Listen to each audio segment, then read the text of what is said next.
My spouse and I have been married for almost 8 years, and we've been a couple for around 13 years. Our story began when I started dating her during her first year of grad school. I was completely smitten with her, no doubt about it. Interestingly, we were quite different from each other. I'm introverted, outspoken, straightforward, and it's not exactly a charmer. On the other hand, she's incredibly outgoing, easily influenced by others' opinions, and has a ton of energy. Initially, I didn't think she was shallow, fixated on others' opinions, or superficial. However, my perspective has changed over time. Early in our relationship, I discovered that my future wife had quite a wild past. In fact, many of her friends were people she had been physically close with, and she had a history of making out with almost every male friend she had. At that time, I thought, well, she's a young woman in college, so this is probably normal behavior. I never considered myself the jealous type and hadn't really experienced jealousy before, but that would change dramatically. In the very first week of our relationship, she asked me not to call or visit her because her close friend Paul was coming to town and staying at her place. She wanted some alone time with someone she could relate to. I tried not to overthink it. Just because he was a guy didn't necessarily mean anything, right? However, this memory stuck with me because I would encounter Paul frequently, and I learned that my future wife, whom I'll call Camilla, had a romantic past with him. Moreover, their interactions in front of me were often intriguing. Camilla's stories were inconsistent, so it's difficult to piece together the whole picture. According to her, she and Paul had mutual crushes while she was dating her first boyfriend. She claims to have had many partners but only one boyfriend. The timeline of this relationship varies depending on her account. Sometimes she says they dated from her junior year of high school until her sophomore year of college, while other times she says they broke up during her freshman year of college. She has mentioned that she used him, the boyfriend, after they split, and that their relationship was on and off. She also said that she and Paul acted like a couple at one point, but then he slept with one of her friends. Although later she admitted that she had betrayed him first, I suspect she might have been involved with Paul, while her boyfriend thought they were still together. I'm sharing this because I wonder if this pattern of behavior has repeated itself in our relationship. During the first 2 years of our dating, we frequented bars quite often. Camilla was a self-proclaimed flirt and would frequently flirt with others, even in front of me. Not only did she flirt openly, but she also discussed her past experiences with former partners in great detail, often with me present. Besides Paul, she had another ongoing friends with benefits relationship with a guy I'll call James. As it turns out, James is genuinely a good person and we're still friends today. However, back then I couldn't stand him. He would regularly talk about his close moments with Camilla even in front of both of us. It's tough to hear someone from your partner's past describe details. During those initial couple of years, several things would irk me. I'd frequently encounter her out and about, deeply engaged in conversation with someone new, not even bothering to greet me. She'd often find herself encircled by a group of guys, making it impossible for me to chat with her for hours on end. Whenever Paul was around, he'd always sit as close to her as possible and they'd be practically glued together. As he played video games, she'd serve him a bowl of MJ, even lighting it for him. She'd constantly interrupt me to pay attention to Paul's words. For a while, Paul was involved with our downstairs neighbor, but he'd always make a point to visit Camilla first. Once her best friend came to see her and she didn't want me around so she could have some one-on-one time with her friend, a female schoolmate. However, she ended up inviting her close buddy Michael and 4 other people. She repeated this on a night that was meant to be just for the girls. I wasn't allowed to call or drop by, yet she invited 4 guys excluding me to join their girls' night. I tried my best to let these things slide, but they became increasingly difficult to overlook. My anxiety and insecurity grew. It's worth noting that I had a daughter whom I saw every other weekend. During this time, I experienced a bout of unemployment. Finding a job was tough, and I fell behind on child support payments. It was during one of the many recessions. At that point, Camilla was interning, and I attempted to stay in touch with her. However, it was disheartening because she always seemed utterly uninterested when I called, often chatting with her friends in the background. One incident that hit me hard was when I had to go to court for falling behind on payments. I narrowly avoided jail by striking a deal with my daughter's mother. I had just landed a job and asked for 2 weeks to gather over $2,000. Understandably, I was stressed and had to borrow money. I called Camilla for support and to vent, but she was not only disinterested but also preoccupied with eating her Chipotle and chatting excitedly with her friends. There was no concern, no empathy, just nothing. A few weeks later, she went on a trip to an amusement park with her internship colleagues. Once again, she didn't want me to join, but I discovered that others had brought their partners along. As I mentioned, this kind of stuff accumulates and becomes hard to forget. She even attended a Christmas party with Paul where she admitted he was flirting with her. Fast forward another year and she moves back home. We discussed the possibility of moving in together. I receive a small inheritance which allows us to find a place and I secure a job in her area. Finally, after nearly 2.5 years of turning a blind eye to her thoughtless behavior, I confront her about how much her flirting upsets me. She shared a story about being at a local bar while I was away, and she mentioned telling the bartender, "I'd totally hook up with you if I were single." I responded that I didn't need to know that, and suddenly she became furious, started yelling, and denied ever saying that, even though she had just told me the story. I soon realized that Camilla couldn't handle any criticism of her character. She despised it and would become extremely angry if questioned. During this time, Paul also sent her a late-night text which I saw. "When do I get to see that fine backside again?" As time passed, things actually improved. In fact, they were better than before. We formed a tight-knit group of friends. She and my daughter grew closer. We had very few, if any, arguments, and everything was fantastic. Among these friends were her cousin and cousin's husband, who play an important role in this story, Carl and Lola. The only aspect that wasn't great during this period was our bed life. For reasons I couldn't understand, our bed life wasn't just dwindling, it was coming to a complete halt. Camilla showed almost no interest in being close. After about 3 years, our circle of friends fell apart for various reasons. During this time, Camilla and I got engaged. Things remained pretty good between me, Camilla, my daughter, and our friendship with Carl and Lola. A few years later, we got married, with Carl officiating the ceremony. Another year passed and things took a dark turn, a very dark turn.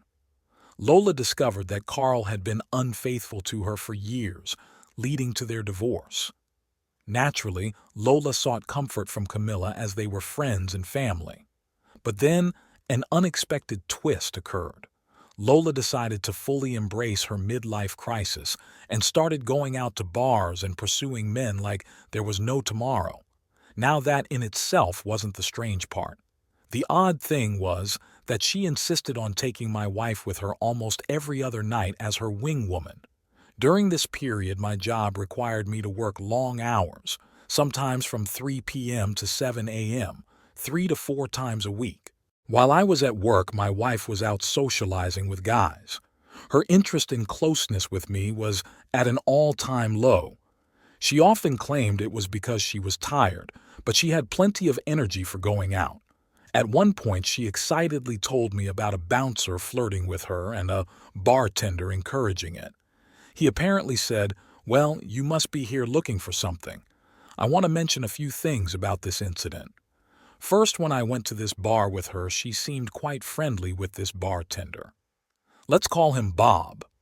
One night during her birthday celebration, she practically leaped at him, giving him a very tight hug. She later claimed he hugged her, but she was so intoxicated that night she fell flat on her face before even reaching the bar. I was still quite sober. When I shared this with one of Camilla's friends, all I had to mention was Camilla and Bob, and the friend burst into tears. This was the most suspicious part.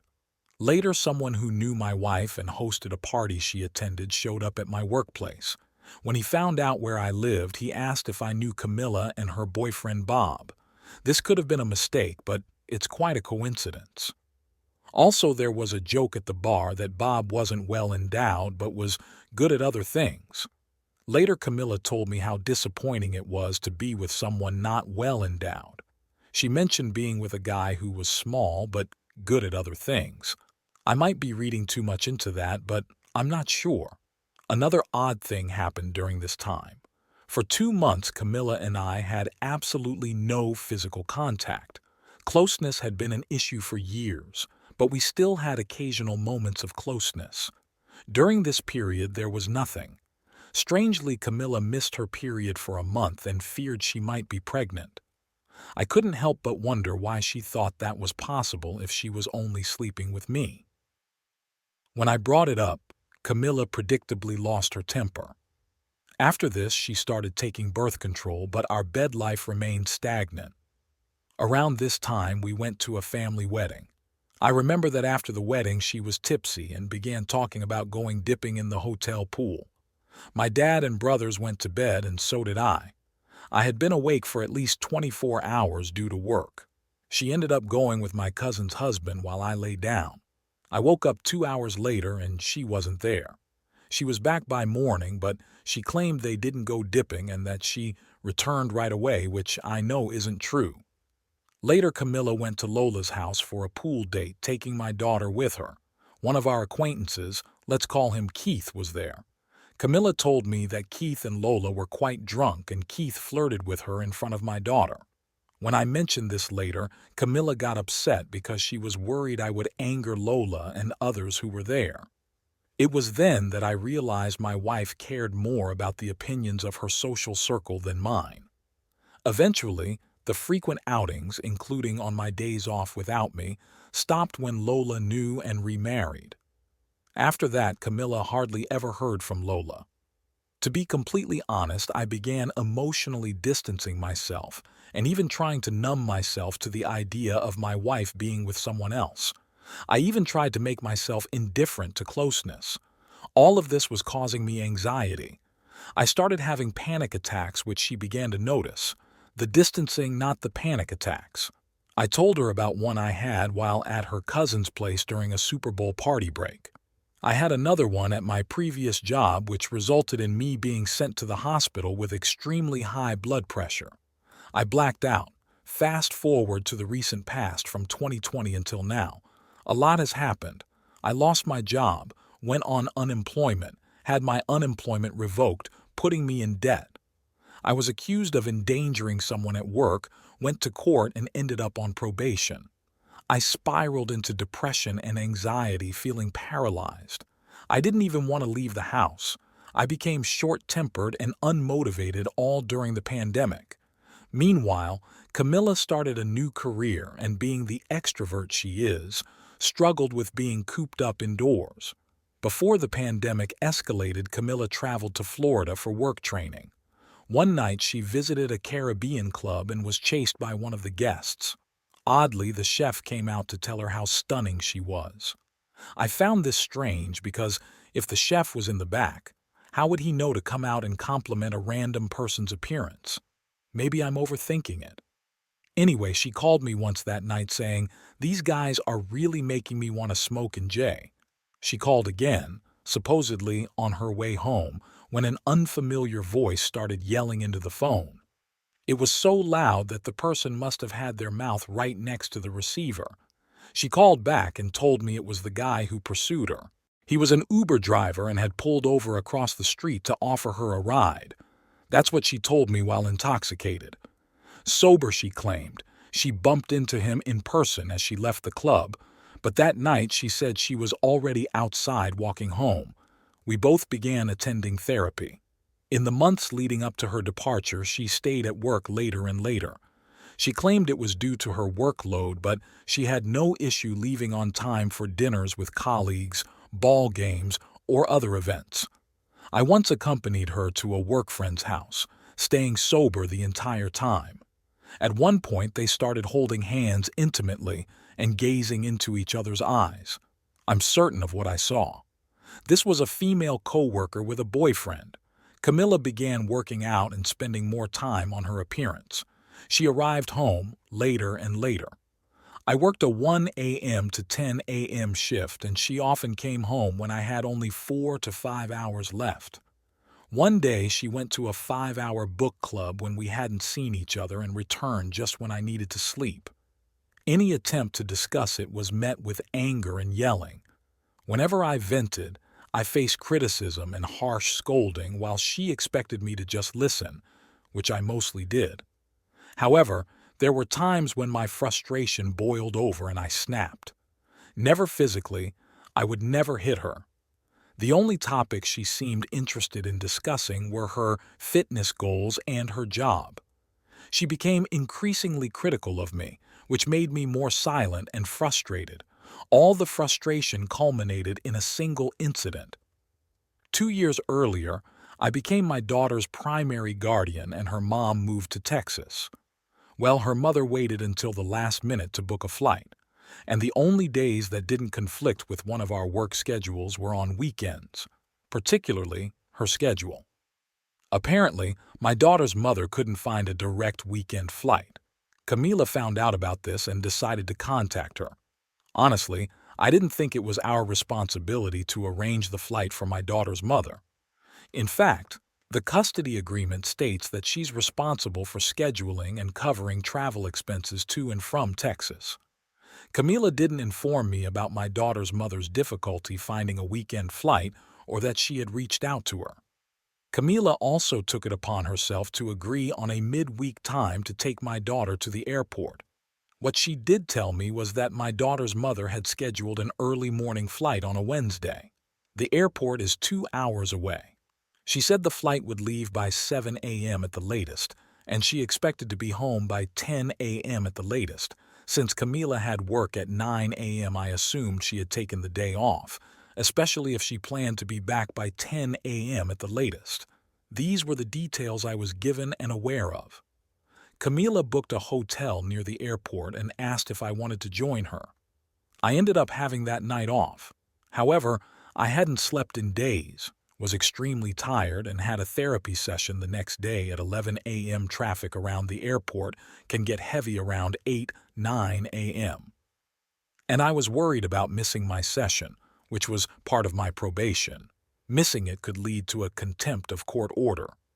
In reality, the flight was leaving at 6 a.m. I wasn't told this, and Camila would be home by 8 a.m., but under the impression that she was planning to drive through heavy traffic after a 7 a.m. flight and be back by 10 a.m. at the latest, I thought it would be cutting it close. I declined to go with my wife to the hotel. When she asked me again, sleep-deprived and annoyed at her constant disregard for my schedule and leaving paraphernalia everywhere, I snapped at her. She left angry, returned the next morning, and still went to work. She hadn't requested the day off and wouldn't call in sick. That night we had a conversation. She asked how long it had been since we were happy. I told her since the time she was going out with her cousin. The following weekend she said something broke inside her that night, and she didn't want to pretend anymore. She stated that she didn't think we should be together anymore, and when I told her how long I had been unhappy, it broke her heart. I asked if she knew why I said that.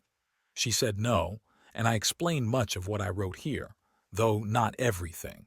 She said she was going to her parents' house for a few days, then packed up way more things than I thought could fit in her parents' small home. I haven't seen her since. She didn't even come to talk personally about our situation with my daughter after she returned, which left my daughter devastated.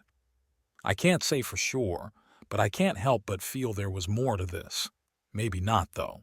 Perhaps it was a series of unfortunate coincidences caused by our differing personalities. Still, I can't shake the feeling that there's something else. Well, believe it or not, my wife spilled the beans to her friend about her three-way with her cousin and the bouncer I mentioned earlier. It's pretty obvious there was more than just makeup involved. And if that wasn't enough, she got caught red-handed texting her other lover right before she left. I wish I could say this is all just some made-up story, but it's not. I'm beyond furious, and it's consuming my thoughts nonstop.